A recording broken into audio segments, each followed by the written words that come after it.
Hi, everyone. Welcome to our panel today, our panel discussion on Karabakh and the history, the implications of this, the attacks that we have seen recently there.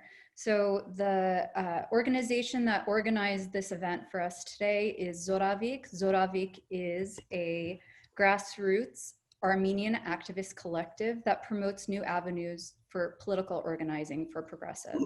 And we organized this panel in order to educate those in our community, but also those who aren't familiar with this region nor with these attacks. So we would like to just thank, I would like to, on behalf of Zoravik, thank our panelists today for joining us. And I want to thank you all too for joining us in the middle of your day, or maybe it's at night if you're in Europe. I want to thank everyone also who was involved here in organizing this event. And there are many, many hands. You'll be seeing us here and there. I should not say any names because we have possibility for attacks and possibility for harassment on social media and elsewhere. I'd like to start, and I think this is particularly important for this event, to recognize that although we're all participating via Zoom, the organizers of this event and many people participating and viewing are in the Commonwealth of Massachusetts. And we need to recognize that that land what has been, is the ancestral home and continues to be the home of many indigenous peoples, and that we want to recognize those groups and also be very clear that Zoravik recognizes their right to their ancestral lands and to the dignity and self-determination as peoples that they deserve. And even more broadly, because most of us are from the US and part of US society and culture, we would extend that to such groups as people in Puerto Rico, including the Taino indigenous people, the Hawaiian people, and others, and their struggle to be able to claim and to have appropriate rights to their ancestral lands. There are a long list of names of indigenous peoples in Massachusetts. The main groups are the Wampanoag that include the Nauset, Nantucket, Pennacook, Pokanoket, and Pocasset groups, the Mohegan, which includes the Nipmuc and Pequot peoples, the Mohicans that include the Pocumtuck people, but many very specific groups as well.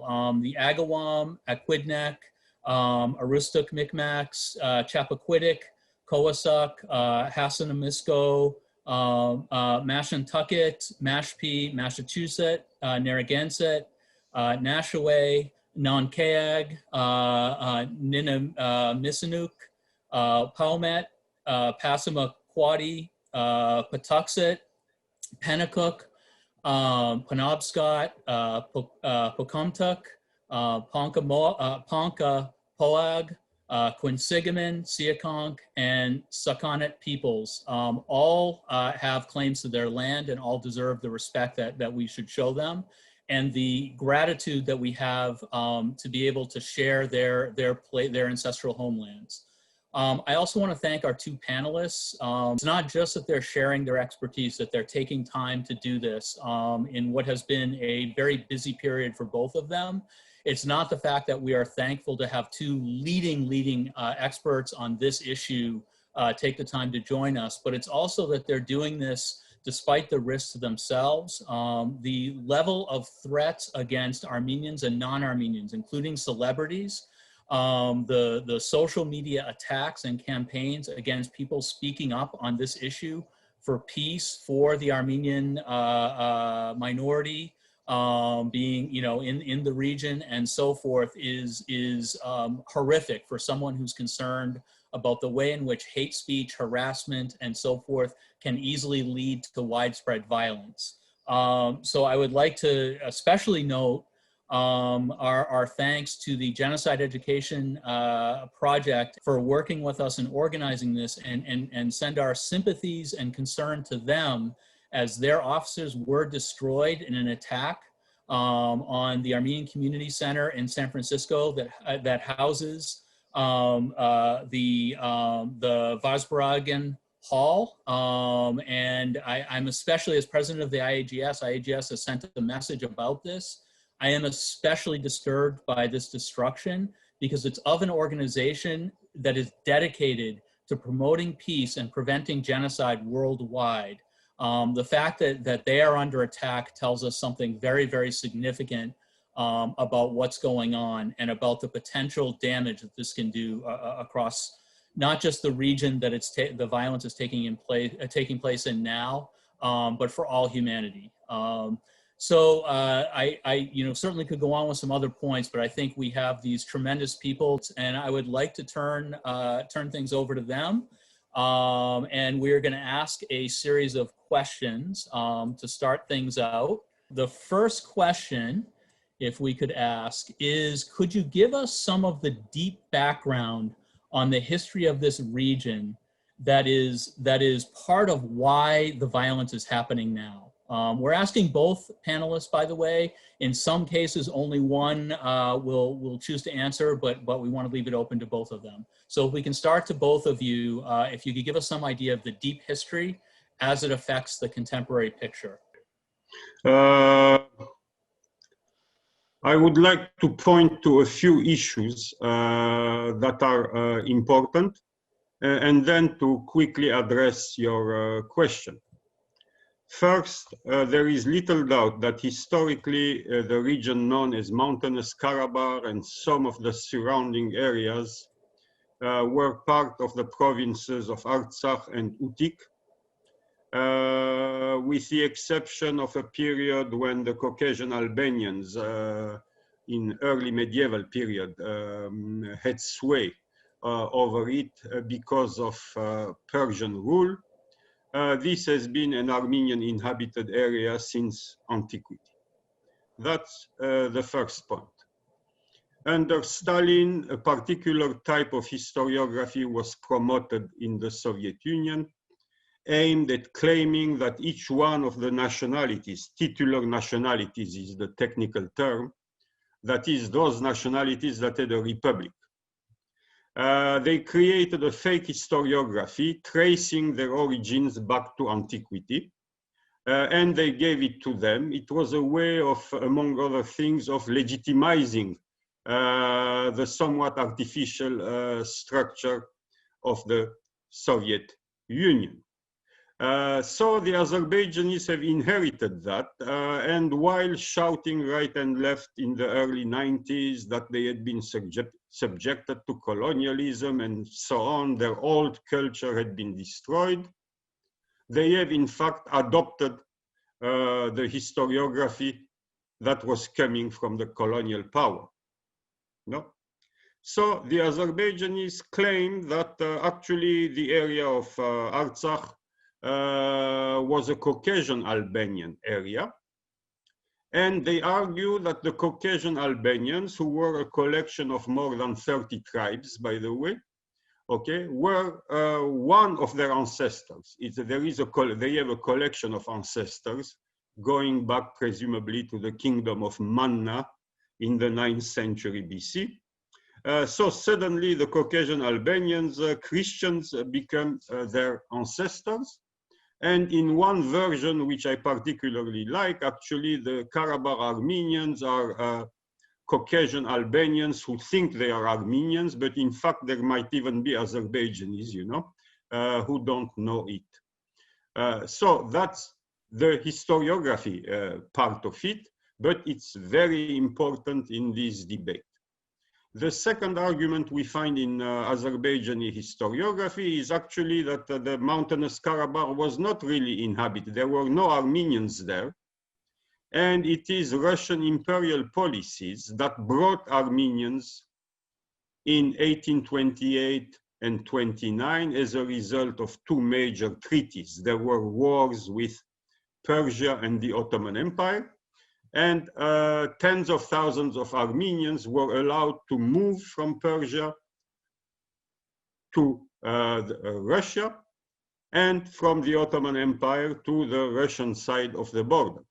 So they argue that actually Armenians are newcomers there, and the existence of Mountainous Karabagh, Armenian inhabited, is an artificial construct resulting from Russian imperial policies of resettling Christians in that area. Now I will go straight to your question. What are the origins of the conflict? Well, the period 1918-20, that is the period of the independent Armenian Republic and the Azerbaijani Republic, was a very unsettled period because suddenly, at a time when there was a void following the Russian Civil War, Turkish invasion, three groups of people proclaimed independence. But there were no clear boundaries in that area. It was made up of provinces belonging, gubernias belonging to the Russian Empire. So the history of that period is a history of massive ethnic cleansing and consolidation of ethnic populations in given areas. You know, so one part became Azerbaijan and so on. Insofar as Mountainous Karabakh is concerned, it was an issue that was Azerbaijanis, newly named Azerbaijanis. The name Azerbaijan historically applies to the Iranian part. Okay? At no point before 1918 were the Muslims of the Caucasus called Azerbaijanis. The choice of that word came from a pan-Turkist motivation. So the newly named Azerbaijanis wanted Karabakh and also Zangezur, which they want up to now, and we might talk about that towards the end of this panel. Okay. Upon the Sovietization of Armenia, Bolshevik Azerbaijani leaders made it clear that they were okay with Karabakh being given to Armenia. There was even something by Stalin to that effect, and so on. And the story is very interesting because it reaches 1921. And in June 1921, we even have two proclamations by Soviet Armenian leaders establishing the fact that Karabakh is now officially part of Azerbaijan because our fraternal Bolsheviks from Azerbaijan have agreed to that. The definitive meeting takes place in early July 1921 with a very important Caucasian body of the Communist Party. And there, the majority of the participants, including very important people like Orjonikidze, vote in favor of attributing Mountainous Karabakh to Soviet Armenia. However, the next day, Stalin's joined the meeting, and suddenly the decision is reversed, and Mountainous Karabakh is attached to Azerbaijan, even though at that time more than 90% of its population was Armenian. That is the beginning of the problem. And there are several interpretations for what happened, including delirious interpretations by a younger scholar, supposedly having to do with rods and things like that. Okay. It is very clear that it has something to do with the desire of pacifying Azerbaijanis, who were a larger population that had been Sovietized in April 1920, unlike Armenians, you know, on December the 2nd. So they had an advantage. The fact that they were Sovietized earlier was an asset. The Bolsheviks were collaborating with the Kemalists, and that also corresponded to those interests. And finally, there was the classical, maybe not #1 cause, but certainly #3 or 2 or 5, that is the divide and rule, creating enclaves that you can use in the future, you know, to control some republics. So these are the origins of the problem. There were complaints immediately. During Stalin's period, approximately 1928, when he is fully in charge, up to his death, 53, nobody could complain at any rate. And complaints from Karabakh start again in the 60s. And of course, they intensify towards the end of the Soviet Union in 1987 in particular, before the problem erupts in 1988. So I hope this background is sufficient and concise enough. You know, I can talk for a very long time, but this is fine. I'm not a trained historian, and I'm just Perfect. not a historian, but I would simply add, as a political scientist, there's fascinating data that in the context of the African conflicts in the African continent, those regions that had tribes that had institutional connections with one another and were relatively centralized succeeded in staying out of contemporary conflict after the colonizers left.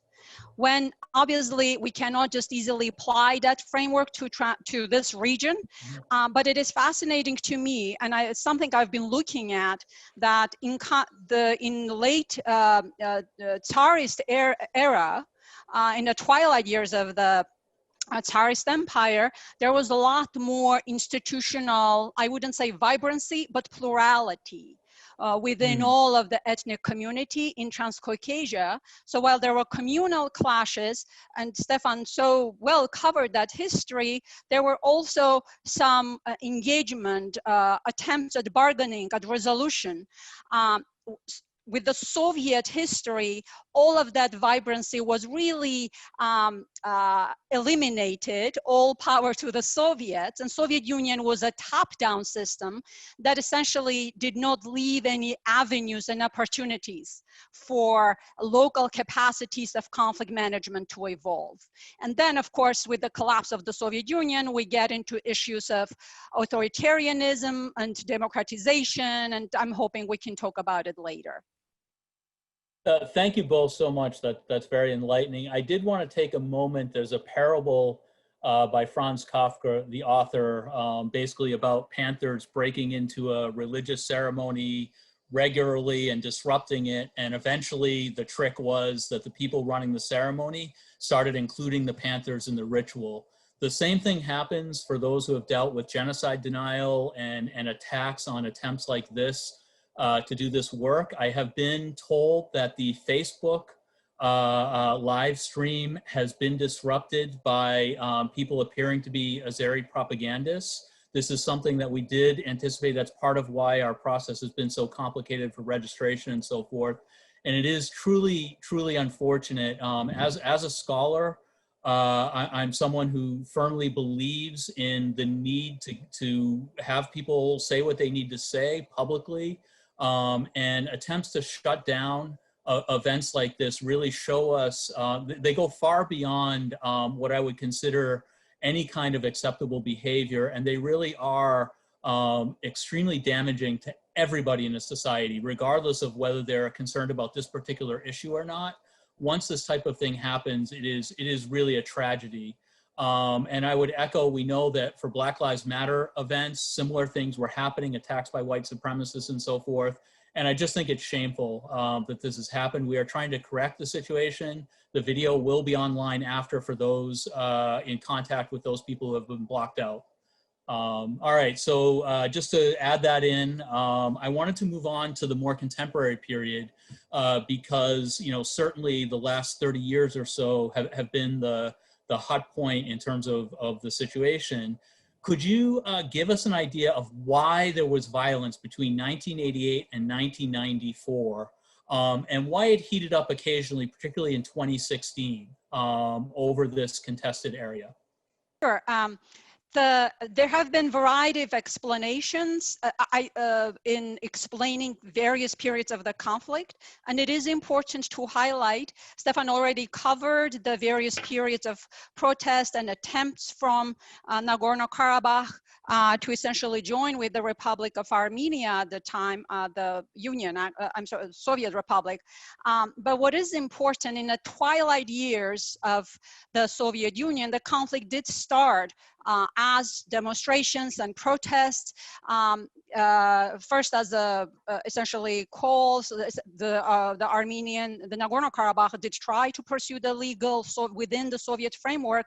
But what is critical in understanding the evolution of the conflict is that it did start as protests, public, legal, public protestation, communal conflict, and then slowly built into a low intensity conflict, and slowly as the oil factor emerged and the deal of the century was announced and Azerbaijan emerged as an independent state that was in control of its oil resources, that really fueled authoritarianism in Azerbaijan, as well as created the push for militarization.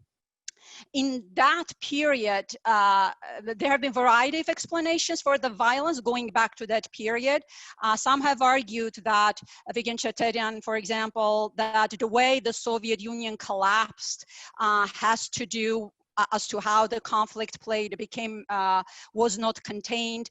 Soviet authorities have been criticized for their mismanagement, and essentially there's no response when the pogroms against Armenians for a few days were happening in Sumgait, in Baku. So security, sort of security dilemma has been another argument used, the emerging insecurity of minorities. When within Soviet Union, they were relatively protected. As the talk of the Soviet disintegration and collapse emerged, all of the minorities, Armenians in Armenians in Azerbaijan, Abkhaz and South Ossetians in Georgia, started feeling insecure because they had no guarantees that they would be protected. And sure enough, I mean, in the case of Azerbaijan, Azerbaijan did eliminate the autonomous status of Nagorno-Karabakh. Again, after the countries became independent, that conflict became civil war and internationalized civil war. But it was after the war, after the ceasefire was in the security studies databases, it was always classified as a low intensity conflict, with an exception of the big flare-ups in 2016 and then this summer. And now it was a low intensity conflict because per year, the number of soldiers that would die in the line of contact was hovering around 20s. So what we're seeing obviously is a very quantitative increase in that number, but also qualitative change with the introduction of Turkey as a conflict party, actually I would argue, as well as the introduction of the mercenaries, jihadists from the Middle East, which turns this into creates the conditions for this to be a proxy war. And the statistics for that don't look good. The introduction of such mercenaries, and I'm realizing, Henry, I'm going beyond to what you answered me, but what you asked me, but the introduction of mercenaries is a trend that is already observed in world politics. The number of conflicts in early 90s that had jihadist militant involvement was only 5%. That number has increased by 40%. And the introduction of proxy players extends the durability, the lifespan of such conflicts. And these types of conflicts, state formation conflicts is how it is described, are already difficult to negotiate. They're difficult to end militarily, and they're also difficult to negotiate. I would like to add one point. What started as a constitutional issue within the Soviet Union. Soviet constitution had two clauses, one allowing secession in a way. The other one, however, made it conditional on the approval of both republics or the titular republic. Okay. In a nutshell, these two clauses are essentially contradictory. Nobody wants a piece of his territory, you know, to disappear. So the problem was constitutionally impossible to solve.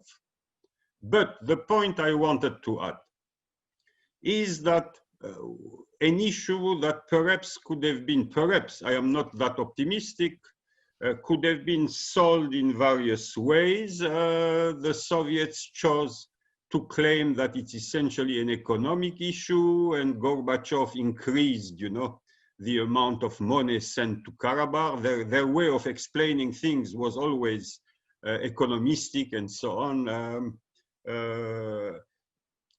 But the moment the Sumgait pogroms took place, then the issue took a very clear ethnic dimension, reminiscent of things that had happened in the 19th century and of the Armenian genocide and the 1905-06 Armenian Tatar war. That is, Tatar was the Russian term for South Caucasian Muslims. And then came the Kirovat pogroms in the fall of 1988. And this was completed by the horrible, massive Baku pogroms at the beginning of 1990, with the evacuations of tens of thousands of people, and the belated intervention of the Soviet army, probably for another reason, so that the Communist Party wouldn't be displaced, but also partly perhaps to protect what's left of the Armenians and so on. So it is, you know, I know the Western press or so-called specialists working in think tanks being the official voice to explain what's happening, tend to avoid looking at issues and looking at who started what, when, who started the killing, who attacked during the current events. It's as if things are happening and we have self-appointed people whose apparently genetic composition, DNA, is to bring peace to Karabakh, to, I don't know, everywhere in the world. They are extremely humanitarian people. And whenever you look at their solutions, usually they tend to correspond to the interest of British Petroleum, various powers in the West, and so on. Okay. So the turning point to me, when the issue becomes really an issue of survival, okay, was this series of pogroms I have just mentioned. After that, it was outright impossible for Karabakh people to imagine that if some kind of a diplomatic arrangement between Armenia and Azerbaijan could be found, that they would survive for long in that territory. Thank you. Thank you both. We'll come back actually to follow up on a couple of things that you've started talking about already, issues that are obviously intertwined across questions we might have. But I do want to get to a key question. What triggered this 2020 invasion? Why is it happening now, specifically? Let me jump on that one. It has been, I think what also actually gets lost in the media, perhaps it's too nuanced of an argument to be covered by CNN and the likes, is that this conflict needs to be viewed in three interrelated global trends. Number one, authoritarian resurgence around the world. Turkey did have some democratic institutions. Many, including myself, would challenge how democratic they were because the minority rights were not protected, and every democracy is as strong as its minorities. Obviously, Azerbaijan immediately coming out after short opening, an attempt at a liberalized political system, did end up evolving into authoritarianism, which grew over the years. Oil contributed to it. So the global authoritarian resurgence is happening. There are democratic declines inside Europe. In the case of Caucasus, the Velvet Revolution is hugely important here. Armenia's democratic transition created a democratic dyad with Georgia. Numerous studies in social science demonstrate that when the democratic pole in the region is increasing, it makes it harder for the authoritarian state to defend its system, in this case Azerbaijan, but also to defend the militarized approaches to conflict resolution. So this created a pressure on Azerbaijan, and if it was not the Turkish factor, studies show that the most likely outcome would have been that Azerbaijan also, sooner or later, would have pushed towards democratization. In my own analysis, Azerbaijani's authoritarianism has been and remains a huge obstacle towards building any peace processes that even work. So as Azerbaijan did hijack the peace process for domestic reasons. Number two, while we have this, before I move on, in addition to this democratic dyad between Georgia and Armenia that I think pointed the region in the right direction by strengthening local institutions of self-governance and connectivity, in addition to this process of authoritarian coordination between Turkey and Azerbaijan also emerged, to which I alluded earlier. Now, in this context, Belarus happened this summer. The peaceful protests in Belarus that are challenging the Lukashenko regime combine now, as we speak, they're protesting Kyrgyzstan.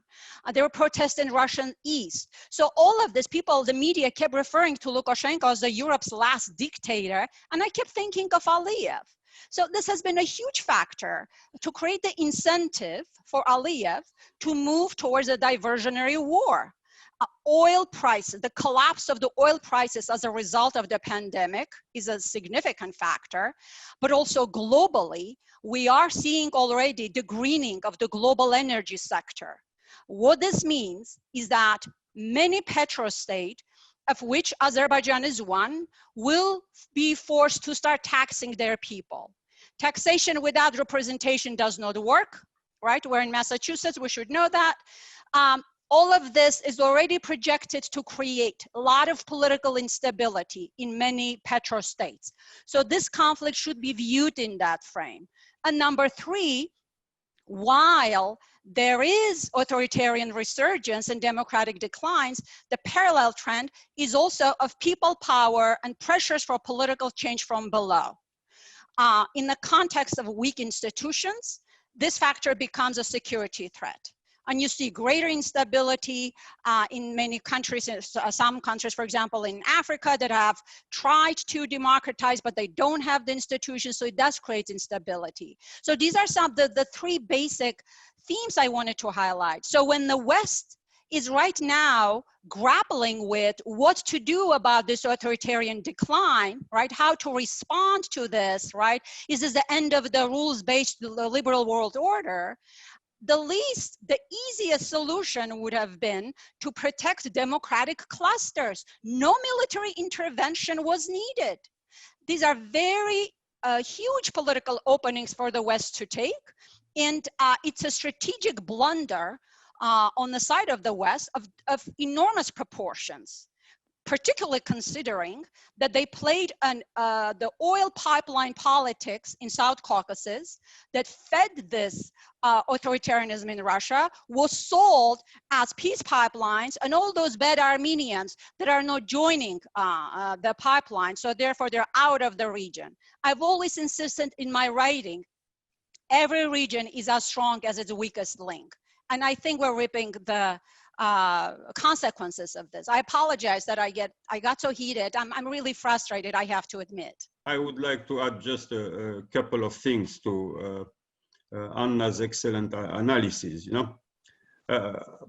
Aliyev has, over the past almost 8-9 years, spent enormous amounts of money to buy armaments.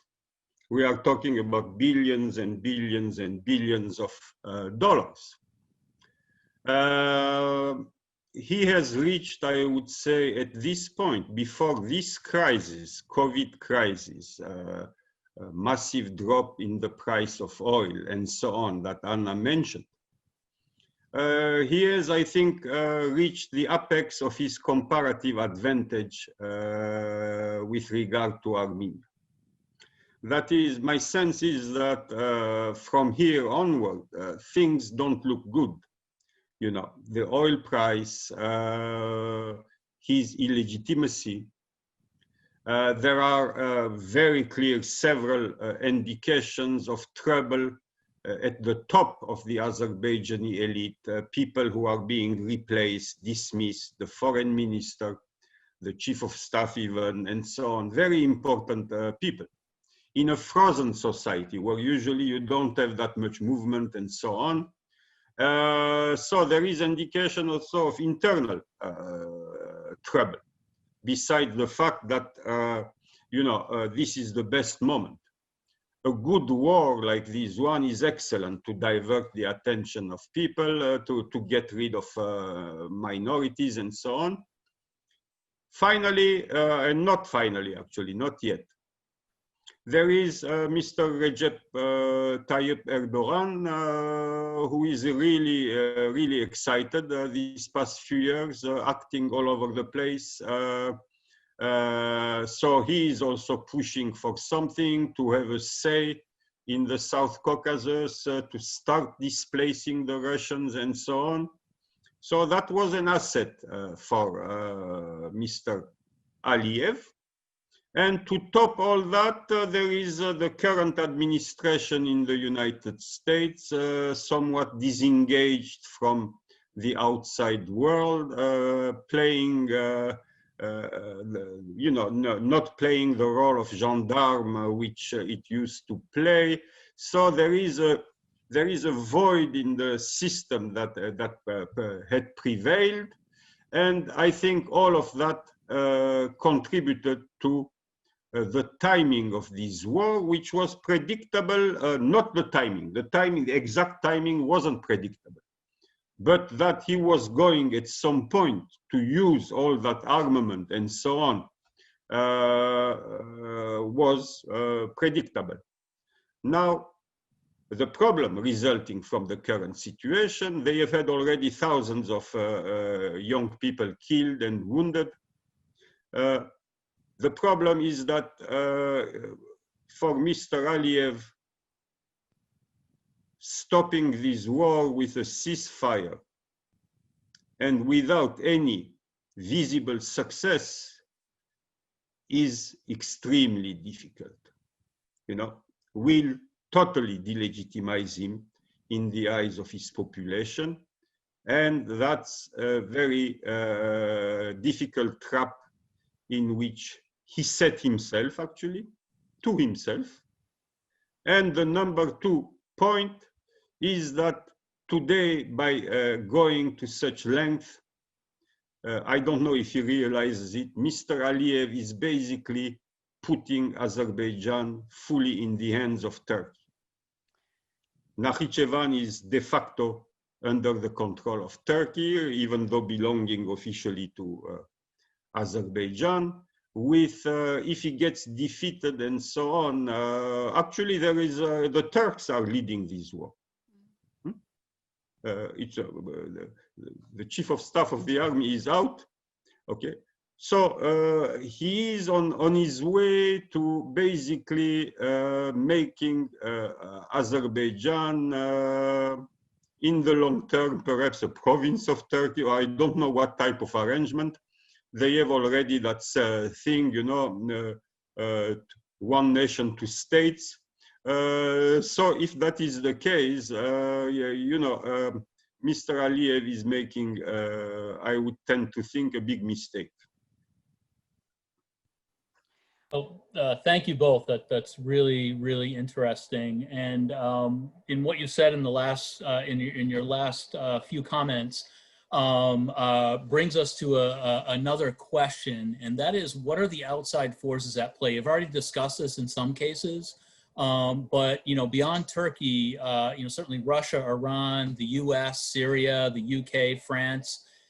Israel, even Canada have a role. And I was wondering if you could maybe touch on who you think the important players are now or potentially could be, and what role they're playing. I'll start with that one, and perhaps Stephan can add if I miss anything. In terms of before I touch on that question, very important question. Essentially, you're asking us to who matters, right? What role can there be for other factors? It is important to recognize that this conflict now evolved from a community to low intensity to a much bigger regional conflict, but it used to be relatively, if I could call it that way, contained, regionally contained, but also relatively separated from the unresolved conflicts in South Ossetia and Abkhazia inside Georgia. So these conflicts were really compartmentalized because they were viewed as different.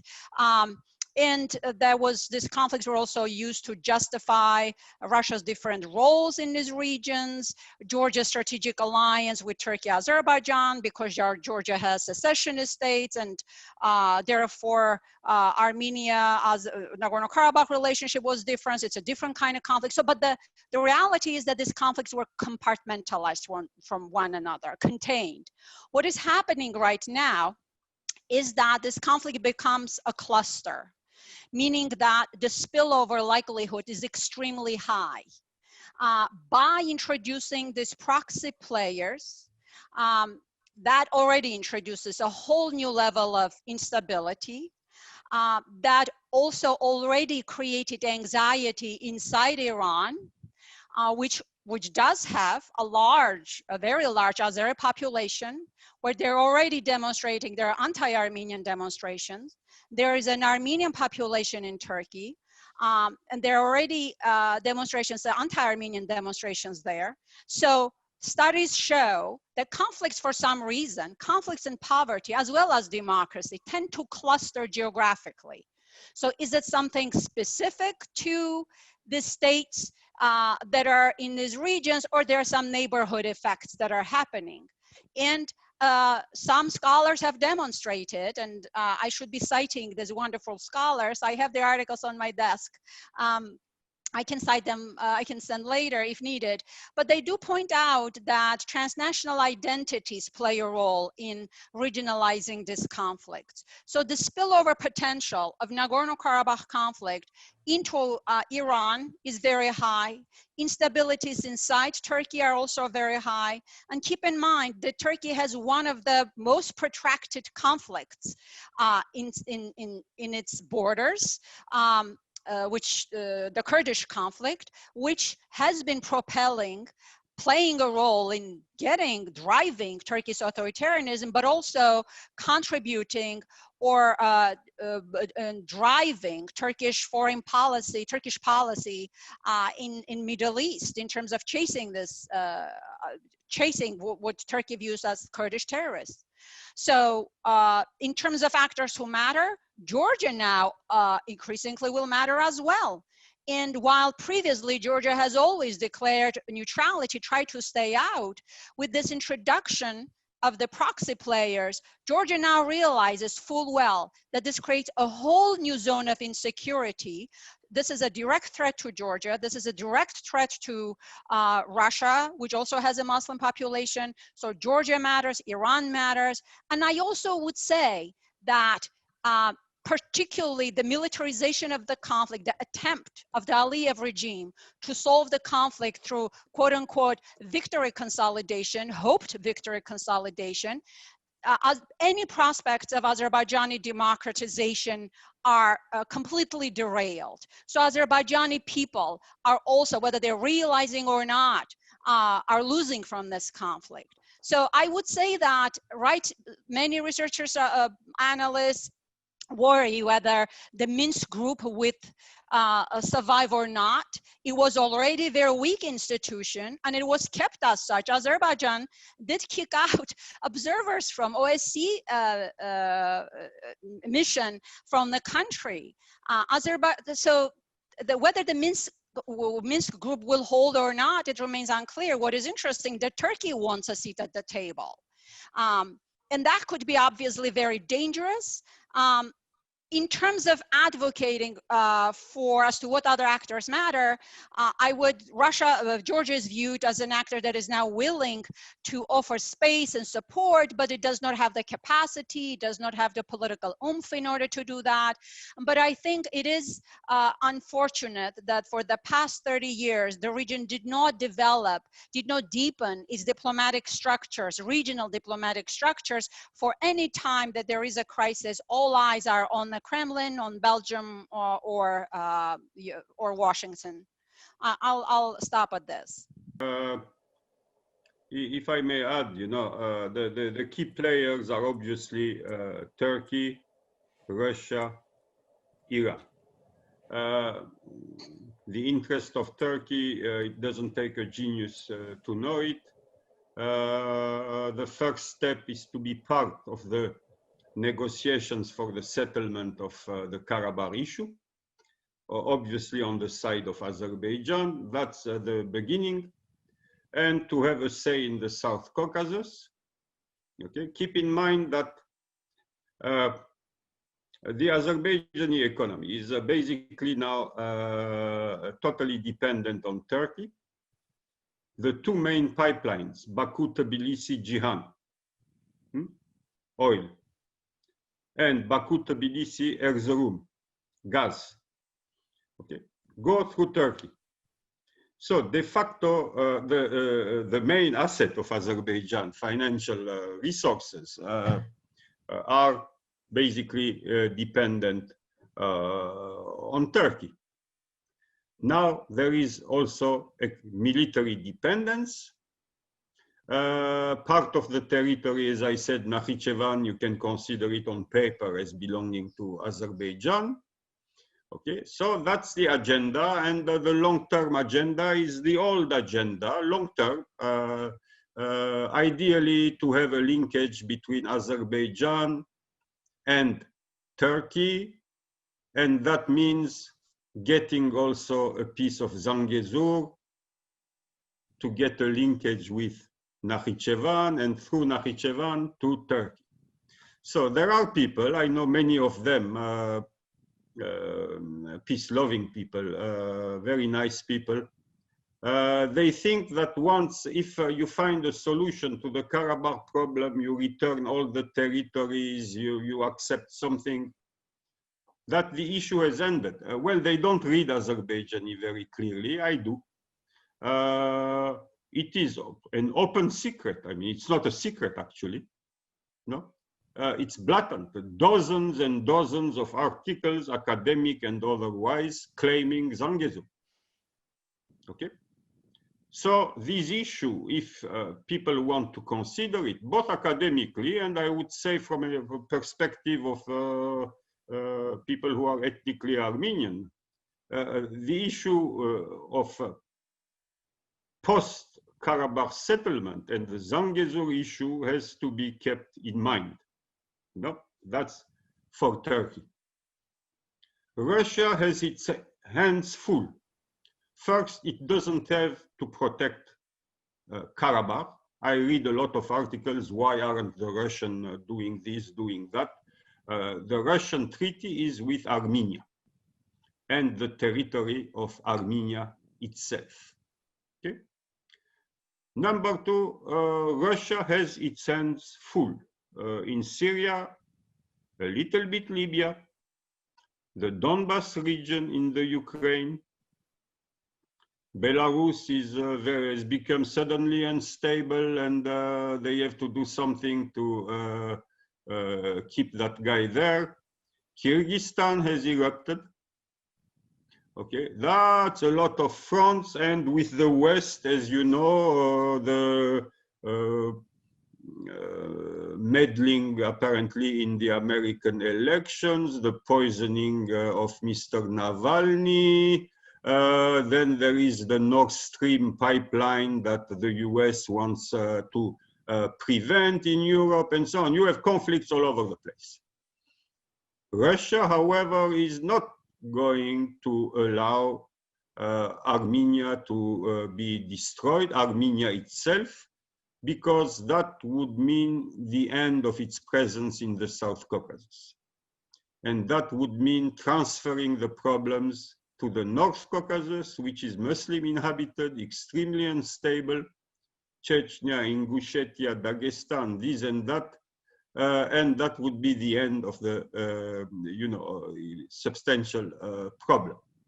The introduction of jihadists in this war, I don't think they like it at all. They have enjoyed them in Chechnya, destroyed a lot of them. They don't like it. Okay. So the red line, I think, for Russia is an attack, outright attack on Armenia, that they are going to react Russian style. Finally, there is Iran, who fully understands what's going on, that this war has also to do with Turkish appetites to expand in that region. It has also to do with Israeli goals in that region to destabilize Iran. You know that Israel sells billions of dollars in drones and other armaments, has listening places apparently in Azerbaijan. So Iran is not looking at this conflict as just a conflict about mountainous Karabakh. And the latest information is that they have already put a nice little army along the borders, in the area of the where the fighting is going on, the southern area of the conflict, close to the Arax River. And I doubt that Iran will remain passive if it feels that even 10% of its interests are endangered. So these are the key players. We can argue the Europeans like to talk. The US is doing not much so far and so on, but the key ones are these ones. Thank you both again. In the interest of time, we have, I'm going to sort of combine our last two questions. They're really two sides of the same coin, and ask for relatively short answers, even though they're complex questions, so that we can also save some time for audience questions. We're getting quite a bit coming in already, and some really fascinating questions. And so in short, what are the potential regional and global repercussions of what's happening, particularly on the negative side? But also, what are the possible outcomes of this? Is there a chance this can lead to Turkish democratization, increased democratization in Azerbaijan? On the other hand, is there a chance it can undermine Armenian and Karabakh democracies? And so forth. How do you see this playing out? And you've already suggested that this is a very complicated situation. Is there an approach that can get us somewhere to peace, that can respect the human rights of the people involved in all the areas? I'll start with that. And hopefully, I'm hoping that Stephan can make his very useful additions on anything that I miss. But I would say that in terms of the regional factor, I love that question. Regional dimension here is a risk and an opportunity at the same time. I already touched on how the regional dimension relates as to how the conflict can become a cluster connecting with the Middle East. It can turn the conflict into a proxy war, therefore extending its lifespan. Just a quick note, the quick sort of a stat, sort of the typical civil wars that don't involve secessionist claims or state formation claims that are over attacking the central government. The average duration of such conflicts has been around 20 years in this period, in the first 2 decades of the 20th century. The state formation conflicts are much longer.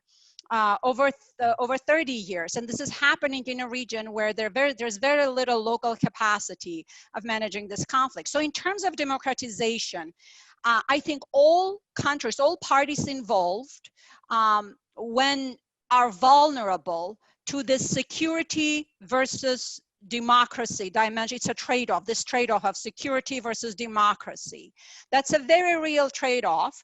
Countries, in conflict regions, democratic breakthroughs are very difficult, which is why Armenia's Velvet Revolution was so significant, because it took place in a conflict region. The previous government, the previous regime, has traditionally prioritized security, and democratic voices were silenced on that ground, but it also broke out in Russia's authoritarian orbit. So this was an amazing opportunity for the region to move towards regional resilience and greater connectivity, which really puts in context as to how damaging Turkish entry is into the region. Number two, also regionalism as a risk. Bringing in mercenaries from the Middle East. These mercenaries emerge in the context of state failure, sectarianism, radical religious radicalization. So this is an exported problem into the region. There is a risk that now this is definitely not in the interest, it is in the interest of Turkey to do this. Turkey has been honing the use of mercenaries and aerial bombardment in various countries, Libya, Syria, and now is doing that here in the context of this conflict. So that will hurt Azerbaijan down the road because it will make the regime. This is a privatization of violence. So even Turkey does not have full control over such forces. And Turkey has used such paramilitary forces in the Ottoman years, Hamidiye regime, right? This was also a use of mercenary directed against Armenians. So this tactic is nothing new used by Turkey. But there are costs direct costs for Azerbaijan that is much more vulnerable, will be much more vulnerable to state weakness. In terms of global implications, as I already mentioned, I could attempt to share a screen, but I don't want to mess with technology. But take my word that state formation conflicts like Nagorno-Karabagh conflict are on the rise. So bombing any cases of people wanting self-governance is not going to be the solution. These types of conflicts are on the rise, but unfortunately, multilateral, neoliberal, so-called neoliberal principles of conflict management are also on decline because international organizations are much weaker than they were before. Whether we're entering within this new multipolar world, and there's debate on this, is it still the United States is in control or not? But in this multipolar context, there are two broad options. Either regions will evolve into responsible structures of regional governance. Some structures will, Latin America, for example, right? Or neo-feudal, hegemonic regionalist projects will take the sway, and you see Turkey doing that. So that's an implication. When we say Turkish neo-Ottoman policy, we tend to think of territorially, and that's quite important. That's an important dimension. But Turkish neo-Ottoman policy also reflects its form of governance. It breeds it feeds on Turkish domestic authoritarianism, and the use of private violence is an expression of that. So the prospects of Turkish democratization, unfortunately, populism is a trend. So one of the reasons that Erdogan, after actually 2016, started this aggressive foreign policy in the Middle East and now in South Caucasus had to do also partly explain that the declining economic prospects for Turkey. So, and Turkey essentially has used this adventurism, external adventurism, to claim cheap victories domestically. So Turkey is in alliance, Erdogan's Islamic Party is in alliance with nationalists, and unfortunately there is broad support among Turkish political parties for the policies that Turkey is carrying out. So coercive conflict management approaches are likely to continue, but unfortunately, as I mentioned already, such coercive conflict management policies tend to strengthen authoritarianism in this state. So I cannot stress this enough. As to how hurtful what's happening in Nagorno-Karabakh, how hurtful that is for Azerbaijani people, prospects for Azerbaijani democratization. So the foreign policy for Aliyev and Turkey has been completely privatized to serve their narrow goals. It is in regards to the prospects, should we expect a democratic decline in Armenia and in Nagorno-Karabakh? It is a possibility because the war reintroduces the security versus the democracy dilemma. But at the same time, having studied, having observed the way the Velvet Revolution took place, and it took place bottom up through people nonviolent disobedience tactics, I remain optimistic. I think there's enough, the civil society in Armenia is very, very mature, that will be able to, what's the expression, keep an eye on the security and demand that democratic declines do not happen. I'm not as worried as I would normally be. And lastly, globally, I think this conflict is the canary in the coal mine. Again, this is the litmus test for the West as to how to address these types of conflicts. And if the Western world is going to protect the liberal project, it really needs to pay attention that democracy is not something European only. It's not a European privilege, that people have enough, especially minorities that have lived in imperial peripheries, they can self-organize.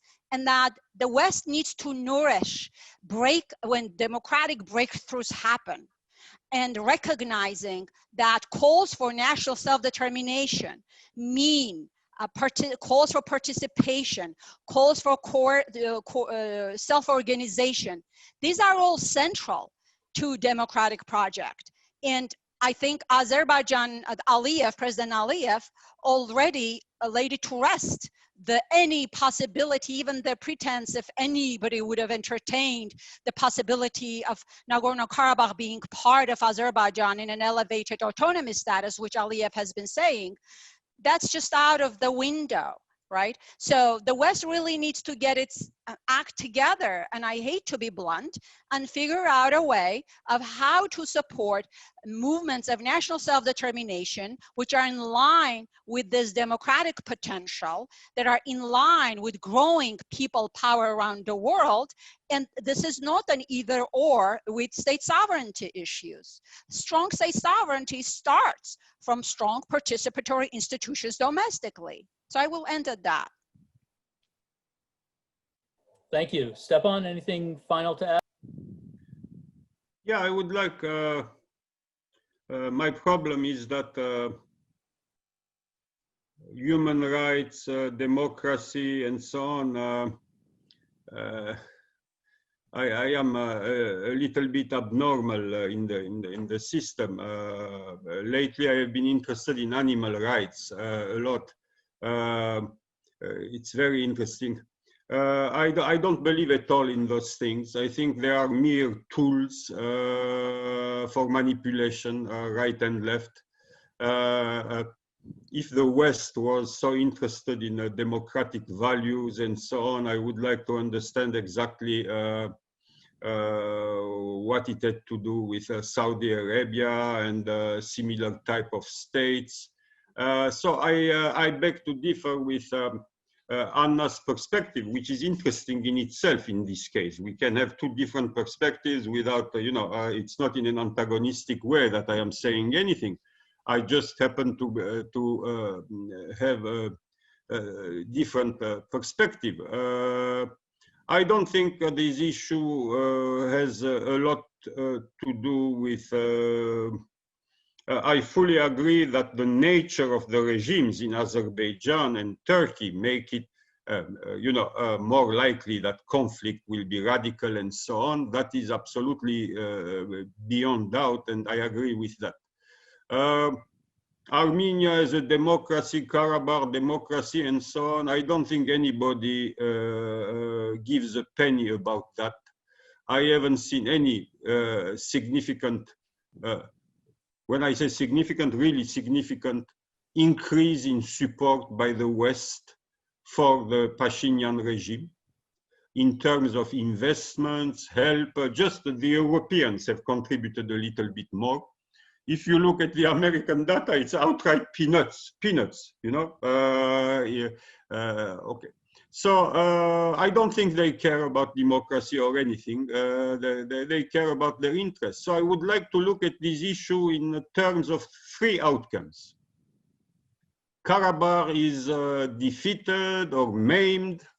That will lead to the cleansing of the Karabakh population. As a matter of fact, very wisely and promptly, a significant part of the population, civilian population, was evacuated from Karabakh, which was a very intelligent move in view of the current shellings and so on. Okay, so defeat, ethnic cleansing, and so on. Stalemate brokered the ceasefire in 3 days, 4 days, 6 days from now. Very bad. But for Aliyev, because he has nothing to show, if he had to have any kind of significant success, it should have happened up to now. That is at the beginning of the conflict, when there was still a modicum of effect of surprise and so on. He hasn't taken over even one region. Nothing. A few heights here, there, that then Armenians take again and so on. There is no strategic gain whatsoever. That's why it's very difficult to envision this gentleman, what he is going to do if he doesn't have much success. As they say in Armenian, how he's going to come out of this with a clean face is difficult to imagine. The third outcome, for Armenians, even the ceasefire is good from a humanitarian point of view. The destruction, the youth dying, the hundreds wounded, of course. Who am I sitting in the Bay Area to say, no, the war has to continue, it looks great? No. Okay, but the stalemate will be essentially postponing the same problem. Similar type of things might happen in a year from now, 16 months from now, 18 months from now. No, I think it's gonna continue. The third outcome is some success on the part of the Karabakh army. It can be limited success, taking over just some territories and so on, but visible failure of Azerbaijan. That can, I think, have some consequences. First, it will be a slap in the face of Turkey, a bigger slap in the face of Azerbaijan. It might even reformat some of the issues of the negotiations. So these are the three outcomes that I think deserve some comments, and I hope mine are not totally delirious. Yeah. Well, it's a to say the least challenging situation that I don't think any commentator has really gotten right so far. Mm-hmm. So both of your insights are incredibly valuable, interesting, and helpful. I would have to say, and I'm speaking sort of as a Zoravik member here, to Professor Ohanyan, the one thing I would question is the capacity of Western countries such as the US to actually support democratic institutions in other countries, even as our own appear to be crumbling. The Black Lives Matter, anti-Black Lives Matter, white supremacist backlash is a good example, but other attacks on democratic institutions. And I think you were suggesting we have a worldwide crisis in democracy. And I would argue if you look across Europe and the right-wing movements that have focused on racist supremacy and so forth, there may be no democratic anchor that is easily identified anywhere. Canada seems to be stepping in different ways, but maybe they're an outlier right now compared to many other states, and maybe France also.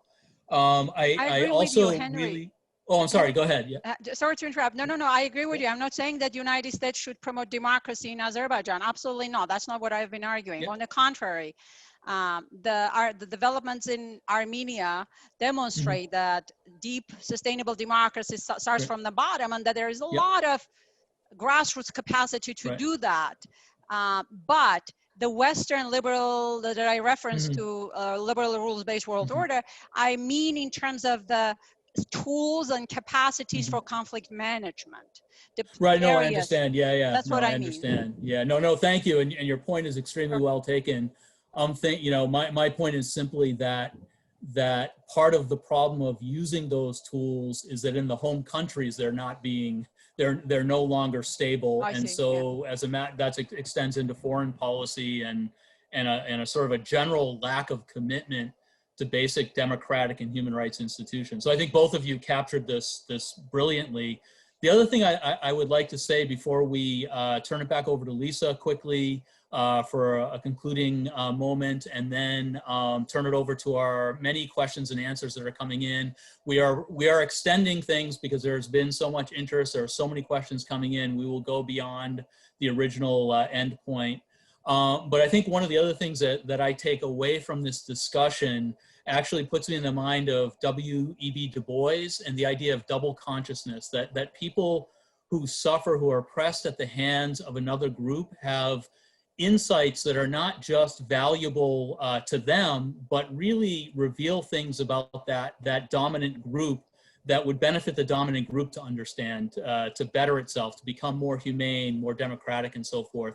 And I think the analyses, particularly of Turkey and Azerbaijan, that you've been able to present, I do hope people in Turkey and Azerbaijan are listening, because I think there's a lot of benefit there for their future and understanding those realities outside of the sort of echo chambers of their societies, which we know are societies in which journalists with opposing viewpoints, political figures, academics with opposing viewpoints are jailed, are thrown out of jobs and so forth. And those voices are so crucial to the future of those countries, which I think matter to all of us. We really do care about the people there and want the best for them, as well as the best for Armenians and others in the region. So thank you so much for giving this textured and deep insight that's of such value to us. I'll turn it back over to Lisa, and then we'll have some questions and answers.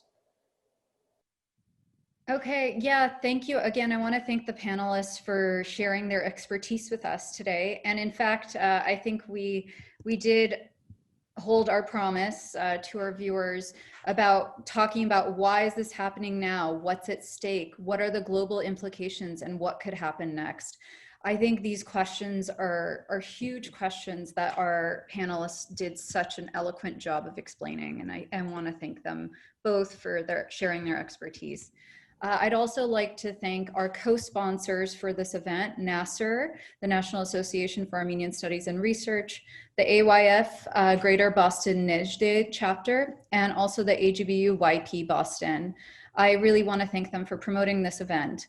I want to personally also thank everyone who promoted this on social media, who I will not name because, again, we have actually encountered some already harassment and hacking, in fact. So I want to thank everyone who has stuck their neck out on social media and shared information about this event, but also, most importantly, shared information about these attacks.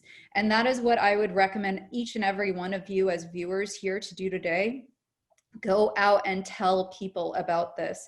Tell people about this place that is under attack, these people who are civilians under attack.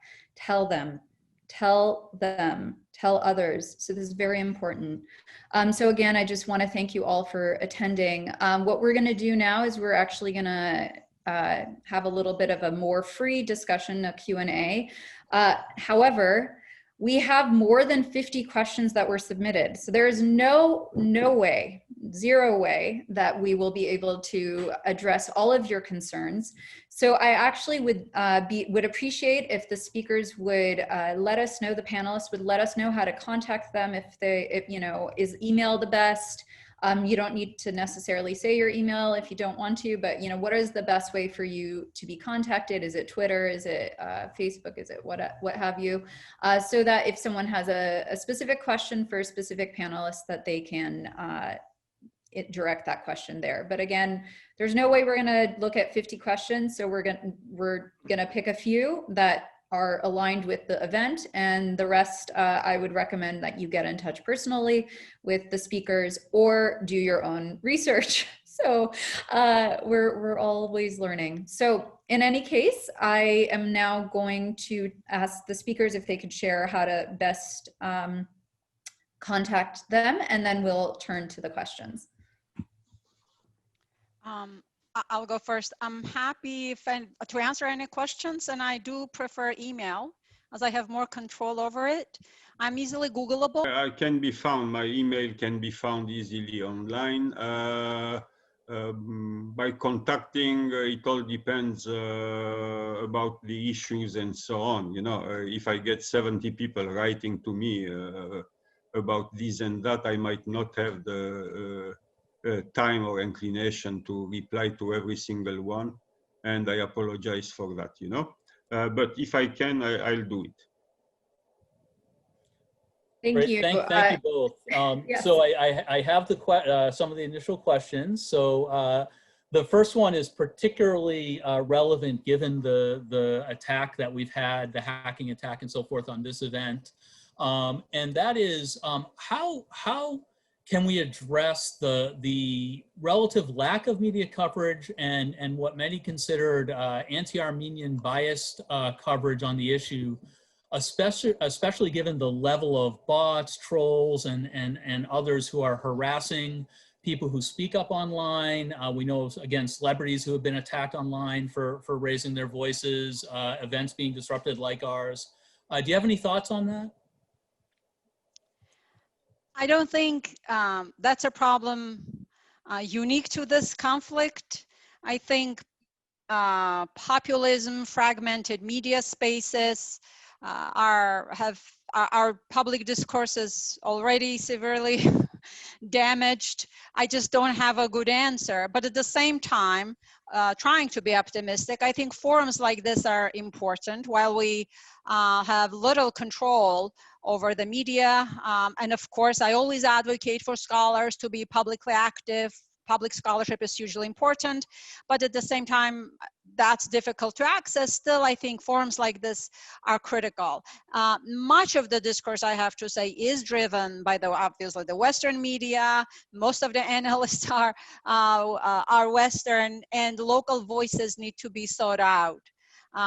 And the bigger challenge for me, I think, is the gap between scholarship and the public forum. I think much of the analysis, unfortunately, is quite shallow, which is unfortunate considering the complexity of this conflict.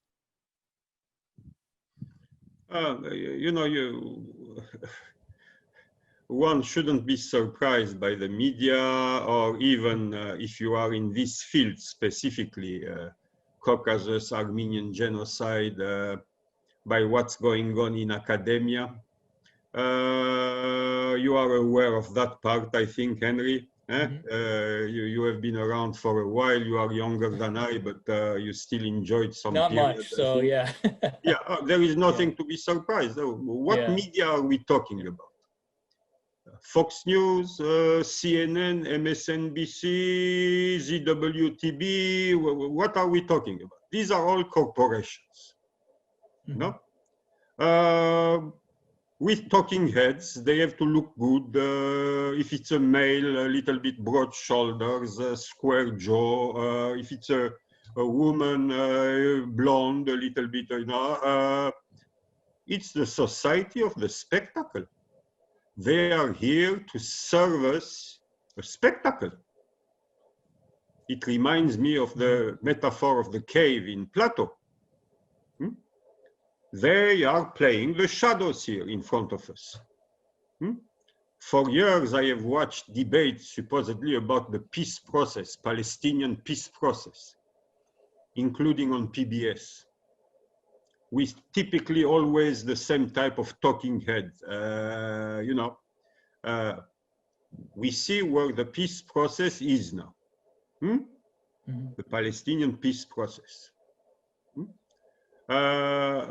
So you shouldn't be surprised. I have a very prominent friend, a very well-known, who wrote an op-ed, submitted it to all the major national newspapers in France. None of them decided to publish it. And it is filled with information short to the point, reflecting the highest level of academic language, style in France, you know. None of them published it. Le Monde is in the hands of some wealthy people. Libération, which used to be a Maoist newspaper led by Jean-Paul Sartre when I was young, finishing high school, is now owned by another type of person of the same kind, you know? Okay? These people have no interest. And if you can find a few genuine people, you know, they don't have the knowledge. I mean, I'm not just seeing everything in black. They don't exactly know, you know, Karabakh, these Armenians over there, something, they are fighting, they have no interest.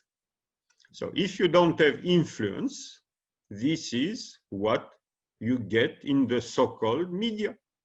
So I am not surprised at all. I find the situation absolutely normal and totally within the norms that you can expect in current capitalist societies. Oh, thank you. No, much appreciated to you both. There are a number of questions on the territorial integrity versus right to self-determination front, and looking at things like the constitutional process that the people of Karabakh tried to follow during the period of the breakup of the Soviet Union versus the UN resolutions on the issue and so forth. And I was wondering if you could comment on what the issues are, what the way out of them is, and so forth. You want to take that, Stephan? I can deal in one way myself with it because I looked into that issue more than a decade and a half ago. It's more in your field, Anna, so I don't want to look like... so if you want to start, maybe I can give it just a few comments, make a few comments, you know? Well, I should preface by saying that I'm not an international lawyer. However, both principles are reflected in international law: territorial sovereignty, which includes non-intervention, and that is central principle in international law. But within the UN Charter, both principles are reflected, as well the national self-determination right, and that's a group right that evolved as the human rights discourse expanded. So we're talking about state rights versus the rights of collectivities. In this specific case, so they're not mutually contradictory. Azerbaijani government, I think, is pushing this very binary perspective. Territorial, in the case of Armenian, territorial sovereignty is, as a norm, is designed primarily to prevent and prohibit wars of intervention, state-to-state intervention, like you saw Saddam Hussein invading Kuwait. In the case of Nagorno-Karabakh conflict, we already discussed the history. This evolved as every nationality has, within the international law, has this right of national sovereignty. Moreover, the concept of sovereignty itself has evolved. If Azerbaijan's very narrow understanding of sovereignty and territorial integrity was followed through, we probably would still be in what, 17th, we're not in 17th century. The concept of sovereignty evolved towards popular sovereignty, which entails the obligation of the government to protect the rights of its citizens. Now, Azerbaijani government cannot protect the rights of Azerbaijanis. let alone the minority, in this case, Armenians in Nagorno-Karabagh. So these are not mutually exclusive. A national self-determination as a group right is embedded in international law, and this is not a war of external intervention. And I think, moreover, as I mentioned already, state formation conflicts are on the rise, and they will continue to increase because people are pushing for inclusion. And these types of conflicts, if they're negotiated within the territorial sovereignty framework and not always applied for state formation conflicts, they will require power sharing. So that's an important question that needs to be put to Aliyev regime, whether he's prepared to engage in any meaningful power sharing. Obviously, we're way past that point. And one more, another way of looking at this, Soviet Union, the Soviet ethno-federalism, right? The collapse of Soviet Union as it was disintegrating, the West was interested in maximum stability. So variety of ethnic groups and minorities in order to be accommodated, essentially the right of sovereignty of the 15 republic was protected, for the sake of sovereignty, but on the tacit recognition that minority rights would be protected. And this was not reinforced, okay? So there have been a variety of approaches in thinking about the Soviet collapse. Continuity, as I mentioned, was one, that only 15 republics were entitled to state sovereignty. But remedial sovereignty is another one, to correct prior historical injustice. And there have been many diplomats in the context of Armenia have been arguing for this remedial sovereignty. But now, in the context of bombardment of Stepanakert, I think remedial sovereignty, remedial self-determination for Nagorno-Karabakh is just becoming crystal clear. Yeah, thank you. And just a little side note, Professor Ohanyan mentioned this issue of the responsibility of the state to toward its own citizens, regardless of their ethnicity or nationality. For those who are interested, that's an international legal principle, the responsibility to protect, that was first fully articulated and adopted by the UN in 2001 and has become a very, very important human rights tool if missed or underused in many cases, such as the Rohingya in Myanmar and Yazidis in Syria and Iraq and so forth.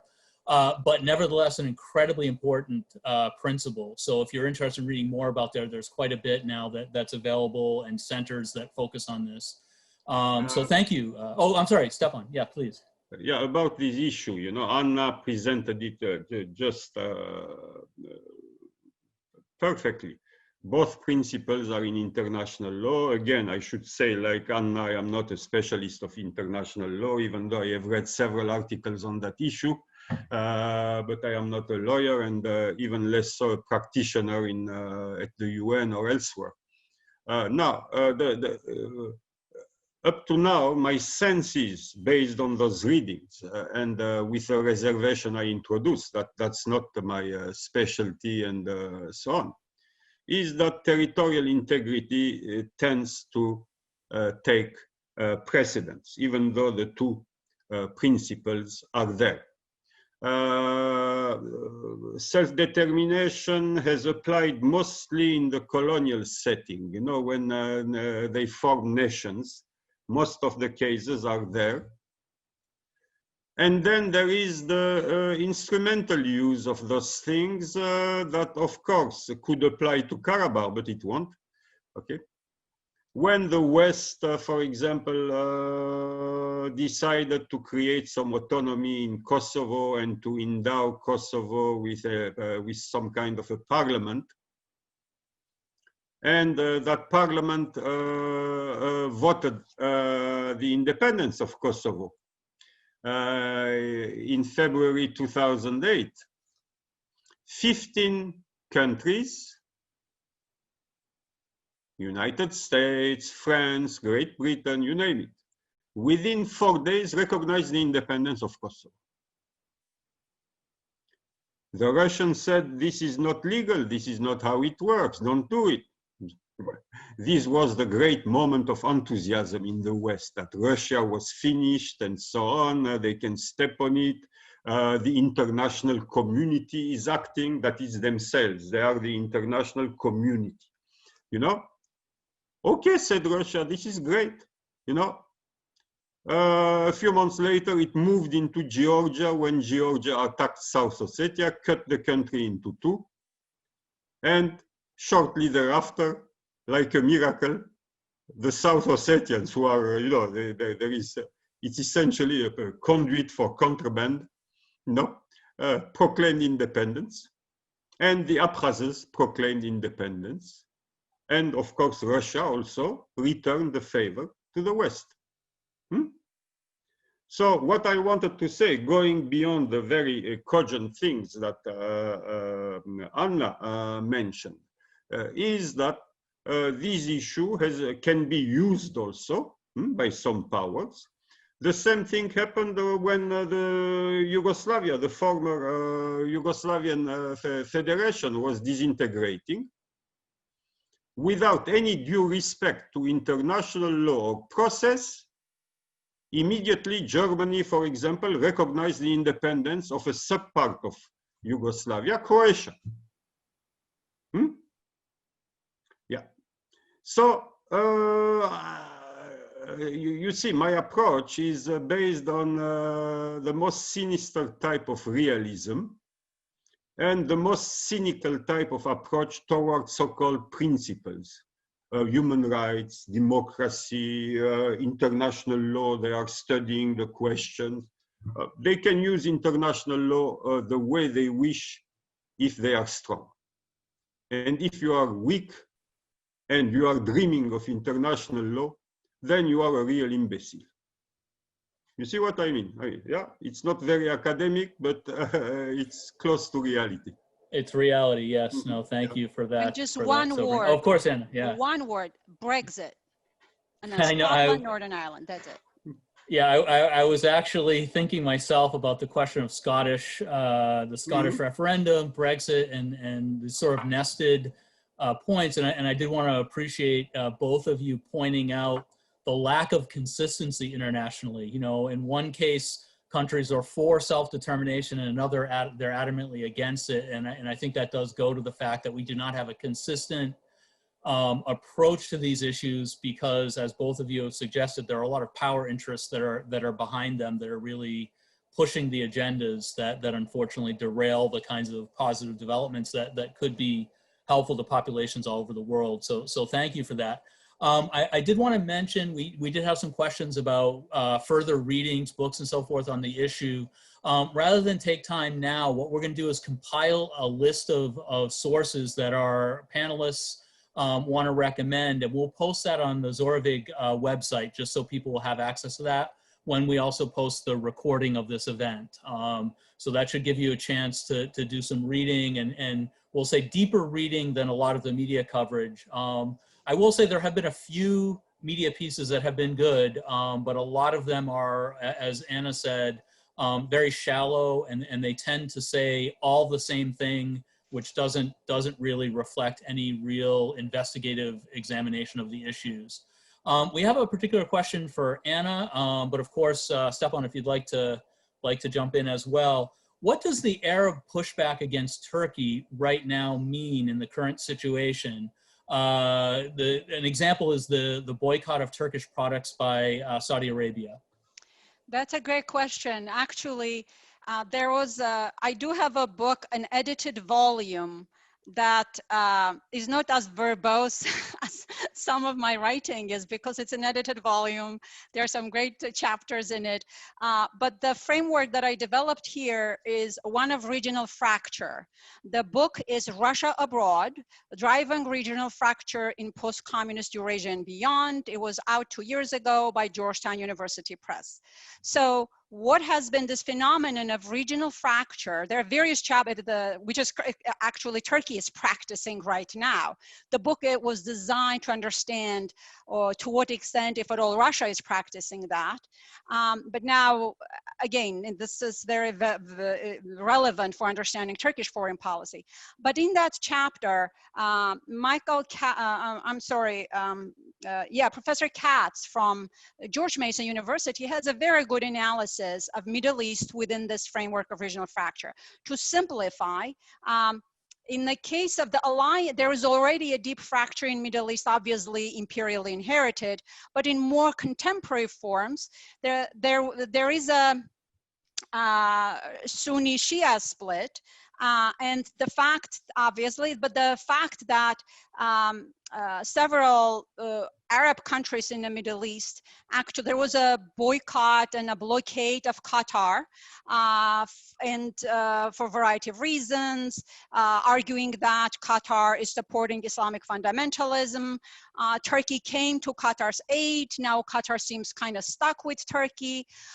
But what is interesting is that the most recent deal in the Middle East that allowed improve the opening of diplomatic relations between United Arab Emirates and Israel. This really created a new development in the region. Saudi Arabia will be joining as well. So this particular alliance, there is an alliance that is forming against Turkey. Turkish foreign policy under Erdogan has been Islamist, and Turkey has been supporting Muslim Brotherhood, which puts him in conflict with Egyptian government, as well as the Saudi Arabian government. So most of the countries in the Middle East, with an exception, I believe, Qatar, are against Turkish increasingly Islamic and narrow foreign policy. So what is interesting is that now Azerbaijan is being dragged into that alliance. So the deal will weaken the significance of Azerbaijan as a Muslim state in near Iran, oil state, the significance of Azerbaijan for Israel, because now Israel will have more options.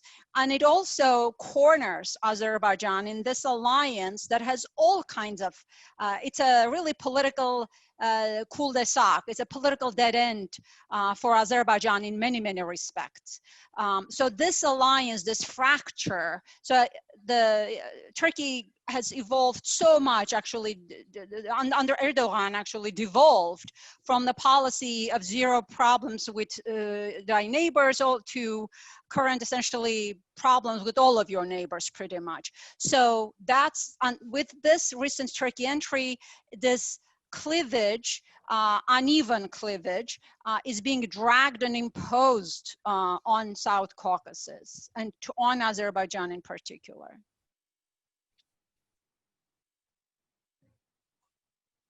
You're muted. I'm sorry. Thank you. Yeah, we do have more questions. So I know people need to leave shortly, and we're going to end within about 10 minutes. But there are at least 2 more questions we want to get in. One is, in Azerbaijan, we know there are many minority groups, the Lezgins, Talish, Avars, and others. What is their attitude towards this conflict? What is their relationship with the Azeri majority and the government, and what role do they have in this situation? Let me start just because I'm going to be quick. Minorities have been prominent in this conflict because they have been pushed to do most of the fighting. Henry, you and I were talking about as to how this essentially breaks the back of these minority communities because they lose large numbers, disproportionately large numbers in the war. But I will defer to Stephan on this. I mean, you mentioned the key point, Anna. One thing is noticeable, especially in Armenia, in the press. Some scholars and a lot of commentators dream of some kind of an uprising or massive discontent of these ethnically Caucasian minorities, unlike the Turks. in Azerbaijan. I think it's their dreams or hopes might be exaggerated. There were some movements in the early 1990s, you know, with the Talish and the Lezgin. For one group, Iran involved and so on. It didn't lead anywhere. I don't think they have the numbers to create serious problems. I insist on the serious. They don't have the mass, you know, population mass to do it. Some of them are very small. For others, we don't know the exact numbers because on purpose, the censuses diminish them a little bit like the late Ottoman census with regard to Armenians, you know, to the Armenian numbers in the Ottoman Empire. But basically, I would say, if I had to sum up, as you know, Anna said, they are probably one of the top victims of this war because they you know, they are expendable and they are paying the price. They have nothing to do with the hatred that has been taught, propagated, systematically included in textbooks in Azerbaijan over the past 20 years. Yeah, thank you again, both for that very helpful analysis. Another question, we recently saw the 100th anniversary of the Treaty of Sèvres, which through the Wilsonian Arbitral Award gave a significant territory in today's Turkey to Armenians, essentially as reparations for the Armenian genocide, or the first phase of the Armenian genocide before it was taken back militarily by Turkey. How does what's happening in Karabakh relate to land claims for the Armenian genocide? And more generally, does the Armenian genocide matter in any of this? Is that something that has a role? And if so, what is it? Henry, I wonder if you will answer that question, because I've heard your presentation on a subject and I learned so much. So Stephan, I'm sure will have a lot to add as well, but I'm going to defer to both of you gentlemen. Kind of you, but I'd like to leave it to our panelists. I talk enough in other circles, so I think this is your opportunity. I had a very lengthy interview in Asparez, you know, the newspaper here, about the Treaty of Sèvres and related matters. You know, it's unpleasant. Reality is sometimes unpleasant. At the time when they gave us those territories with the Treaty of Sèvres in August 1920, the American Senate had already rejected a mandate over Armenia. So everybody there, I mean, don't tell me that Lloyd George is a total imbecile, you know, he doesn't know what he is doing. So they all went there and told them, you know, here, we give you all of that. Now go and take it. And then they didn't ratify the treaty. None of them.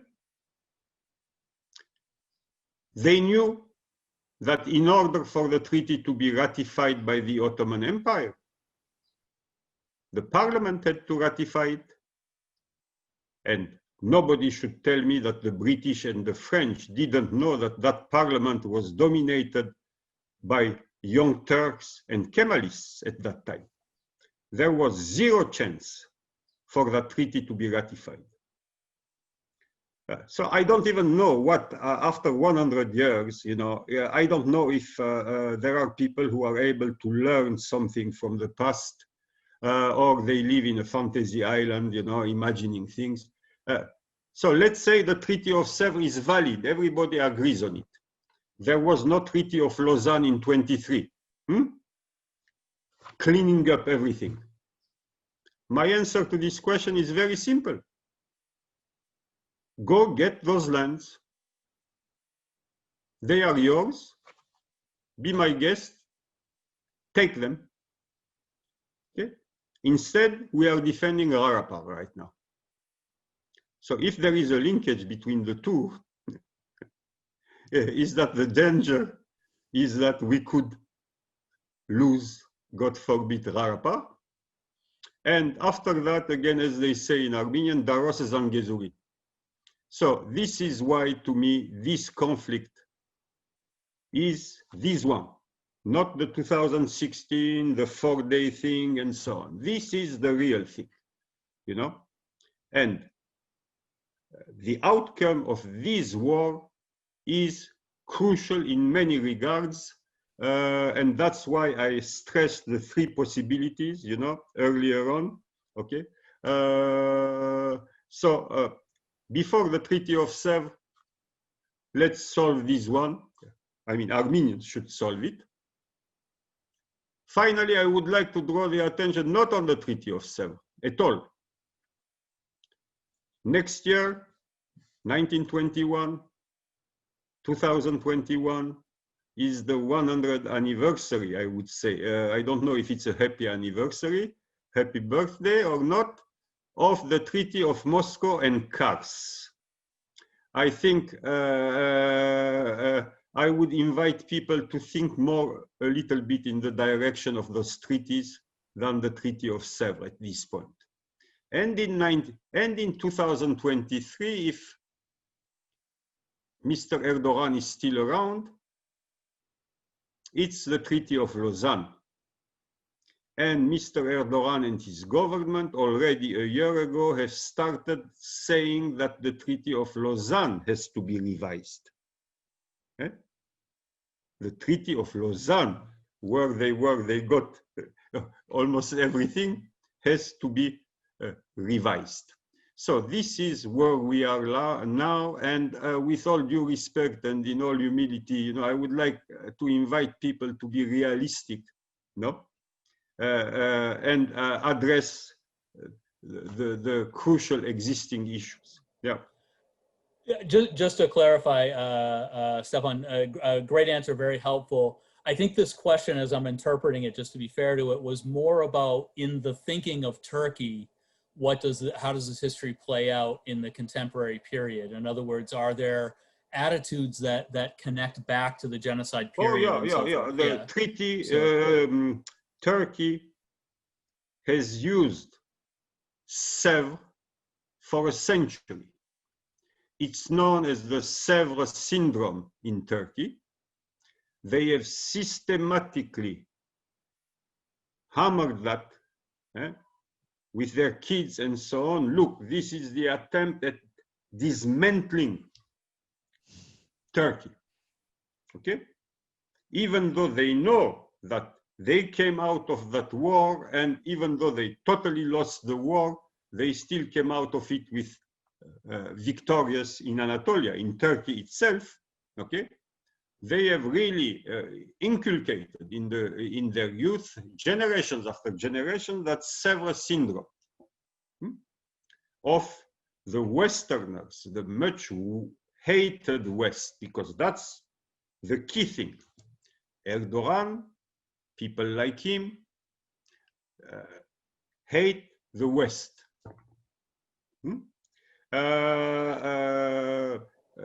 And the West, for decades, because of NATO, the Cold War, and so on, has pretended that Turkey is westernizing, religion and state are separate.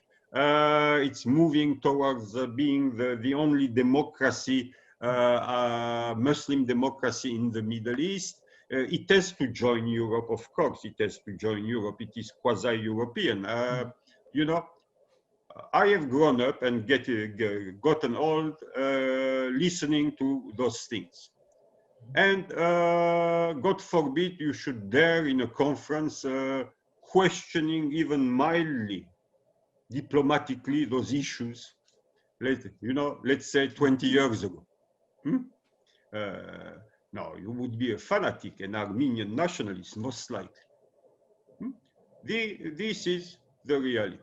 Yes, Sèvres has relevance because of its use in Turkey to inflame nationalism, and a key characteristic of Turkish nationalism, which is infected with imperial dreams, a little bit like the English one, okay, but much more intensely, is that the Turks have been victims. The Turks are victims of the Europeans, okay? And they have had enough. And now Erdogan, if you know Turkish, if you read Turkish and so on, if you read their memoirs and what they are writing, Erdogan now is a heroic person who is putting the West in its place. Okay? So if you want to understand what's going on in Turkey, in particular among Erdoganists, but also former nationalist Kemalists, actually the most rabid ones, the pan-Turkic ultra-nationalists, Grey Walls, the nationalist movement party, MHP. These are the ultra-nationalists. They are outright fascists. Okay? With their paramilitary wing, the Grey Walls, involved in thousands of assassinations, drug trafficking, collaboration with the CIA, collaboration with the deep state. There was the so-called Susurluk scandal, where the #2 of the Grey Walls was in a car with a mafia top boss and the state official secret service. These ultra-radical Turkists, pan-Turkists, and, you know, in a purely academic sense, pure fascists, you know, I am not using it as an insult, just as a conceptual term that fully applies to them, also follow the agenda of Mr. Erdogan. So in the 1970s, and I will have to leave in a few minutes, faced with the fact that basically the Kemalist project of putting religion on the back burner was failing. Keep in mind they had to hang Prime Minister Adnan Menderes around 1960 because he was giving more freedom to religion and so on. They just hanged him. He was Prime Minister, Adnan Menderes. In the 1970s, they came up with a new formula, the Turkish Islamic synthesis, where Turkish identity was formulated in terms of the merger of Turkish ethnicity, mostly constructed, with Islam.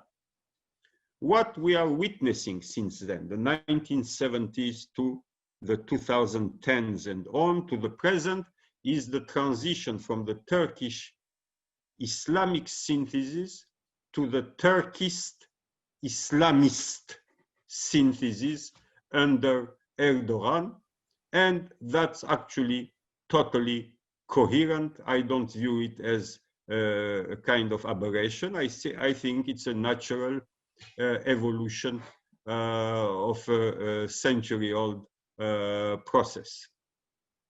Et voilà. I'll finish for Hank because I know that there's a really bad thunderstorm going through his area right now, and I think it's knocked out maybe some of the internet lines. And so I want to thank everybody for joining us today. Thank you so much, Anna and Stephan. And we really learned quite a bit, and I will look forward to seeing you all again. Thank you so much. Take care and good evening. Bye, Anna. Bye, It was a sir. pleasure. Thank Bye. you. Take care. Thanks for the interest and organizing. Bye-bye. Bye.